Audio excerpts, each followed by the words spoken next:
Telangana movement کا centre رہی عثمانیہ university کو آخر کیوں مسلسل اگنور کیا گیا، کیوں نیگلیکٹ کیا گیا، کیوں یونیورسٹی کو پراپر مینٹین نہیں کیا جاتا، کیوں یونیورسٹی کے انفراسٹرکچر کو ڈیولپ نہیں کیا جاتا، کیوں یونیورسٹی میں انسفیشینٹ فنڈنگ کی جا رہی ہے، کیوں یونیورسٹی میں اسٹاف کا 11 سال سے ریکروٹمنٹ نہیں کیا گیا، آخر کیوں ایک ایجوکیشن ہب کو صرف ایک پولیٹیکل موومنٹ کے ہب میں تبدیل کر دیا گیا ہے، کیوں حکومت کی طرف سے یونیورسٹی کو سپورٹ نہیں کیا جاتا۔ KCR کے دور میں یونیورسٹی کو مکمل نظر انداز کیا گیا، 1.5 سال تک یونیورسٹی میں وائس چانسلر ہی نہیں تھا، ایک IAS آفیسر یونیورسٹی کے انچارج تھے۔ اس وقت بھی یونیورسٹی کو کئی چیلنجز کا سامنا ہے۔ یونیورسٹی جو 107 سال پہلے بنائی گئی، 1600 ایکڑ زمین یونیورسٹی کی تھی، اب 300 سے زائد ایکڑ یونیورسٹی کی زمین پر قبضے ہو چکے ہیں۔ یونیورسٹی کو پراپر بجٹ نہیں دیا جاتا، یونیورسٹی 40 کروڑ روپے ڈیفیشیٹ میں ہے، ان ایڈوکیٹ انفراسٹرکچر ہے، ریسورسز یونیورسٹی میں نہیں ہے، پولیٹیکل انٹرفیرنس زیادہ ہو چکا ہے، جس کی وجہ سے یونیورسٹی کا جو ایٹونومی ڈھانچہ ہے اس کو بھی نقصان ہو رہا ہے۔ لیک آف سپورٹ کی وجہ سے ریسرچ کے انسٹیٹیوٹس پر کافی اثر پڑا ہے، یونیورسٹی کی پوٹینشیل گروتھ پر بھی ایفیکٹ ہوا ہے۔ یونیورسٹی میں بلڈنگز کا مینٹیننس ٹھیک طرح سے نہیں ہو رہا ہے، لینڈسکیپنگ کو بھی خوبصورت نہیں بنایا جا رہا ہے، گراؤنڈز کو بھی اگنور کر دیا گیا ہے، لائبریری اور لیبارٹریز کا بھی حال بہت خراب ہے۔ کئی ڈپارٹمنٹس میں فیکلٹی کا بہت ہی شارٹیج ہے۔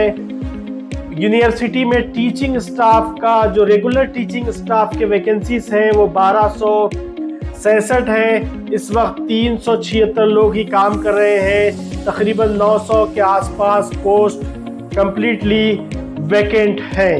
جس کی وجہ سے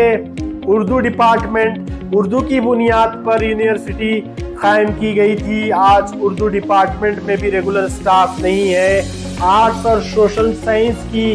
فیکلٹی پر بہت زیادہ اثر پڑ گیا ہے۔ یونیورسٹی کی ترقی اور یونیورسٹی کی گروتھ کے لیے موجودہ حکومت کو آگے آنے کی ضرورت ہے۔ یونیورسٹی میں ماڈرنائزیشن نہیں ہو رہا ہے، یونیورسٹی کے کئی ڈپارٹمنٹ میں جو کریکلم ہے وہ ماڈرنائز نہیں ہے، ٹیچنگ میتھڈ بھی اولڈ ہے، فیسلٹیز بھی ماڈرن نہیں ہے، جس کی وجہ سے دوسرے کمپٹیٹیو یونیورسٹیز سے عثمانیہ یونیورسٹی مقابلہ نہیں کر پا رہی ہے۔ 1917 میں یہ یونیورسٹی 7ویں نظام نے قائم کی، 107 سال سے یونیورسٹی کام کر رہی ہے، 56 ڈپارٹمنٹ یونیورسٹی کے ہیں، یونیورسٹی میں دوسرے کئی ادارے بھی ہیں، یونیورسٹی کی زمین ان اداروں کو کرائے پر دی گئی ہے، اس کو ایک ماڈرن ایجوکیشن ہب میں تبدیل کیا جا سکتا ہے، ٹیکنالوجی سے لیس کیا جا سکتا ہے، کافی وہاں پر جو ہے زمین ہے، کافی وہاں پر بلڈ اپ ایریا ہے، کنسٹرکٹڈ ایریا ہے، وہاں پر ہیریٹیج بلڈنگز ہیں، بہت ہی اچھے طریقے سے یونیورسٹی کے کیمپس کو ڈیولپ کیا جا سکتا ہے، لیکن یونیورسٹی کو مسلسل نظر انداز کیا جا رہا ہے، جس کی وجہ سے ایک معتبر تعلیمی ادارہ اپنا معیار کھوتا جا رہا ہے اور اس کی رینکنگ کم ہوتی جا رہی ہے، اور یونیورسٹی دوسری یونیورسٹیز کے مقابلے میں کافی پور پرفارم کر رہی ہے۔ موجودہ حکومت کو چاہیے کہ وہ سابقہ حکومت کی روش اختیار نہ کرے، بلکہ ریونت ریڈی کو چاہیے کہ تلنگانہ تحریک کا مرکز رہی اس یونیورسٹی پر خصوصی توجہ دیں، فوری بجٹ میں اضافہ کیا جائے،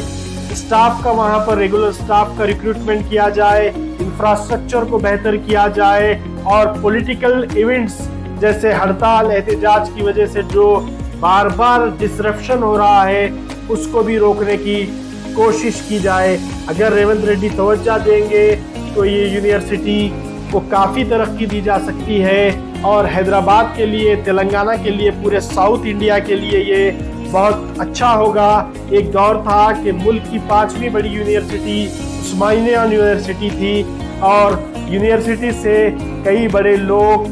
تعلیم حاصل کرنے کے بعد مختلف شعبے حیات میں کافی بلندی پر پہنچے۔ اس یونیورسٹی کو بچانا بہت ضروری ہے۔ بڑے بڑے لوگ یہاں سے تعلیم حاصل کرنے کے بعد پولیٹیکل عہدوں پر بھی پہنچے۔ اس یونیورسٹی کی ایک تاریخ ہے۔ تلنگانہ اور عثمانیہ یونیورسٹی الگ الگ نہیں ہے۔ اس یونیورسٹی کو تلنگانہ کی روح بھی قرار دیا جاتا ہے۔ تلنگانہ تحریک کے دوران یونیورسٹی کا رول بھی غیر معمولی رہا، اس لیے تلنگانہ کی بقا یونیورسٹی کی بقا میں ہے۔ یونیورسٹی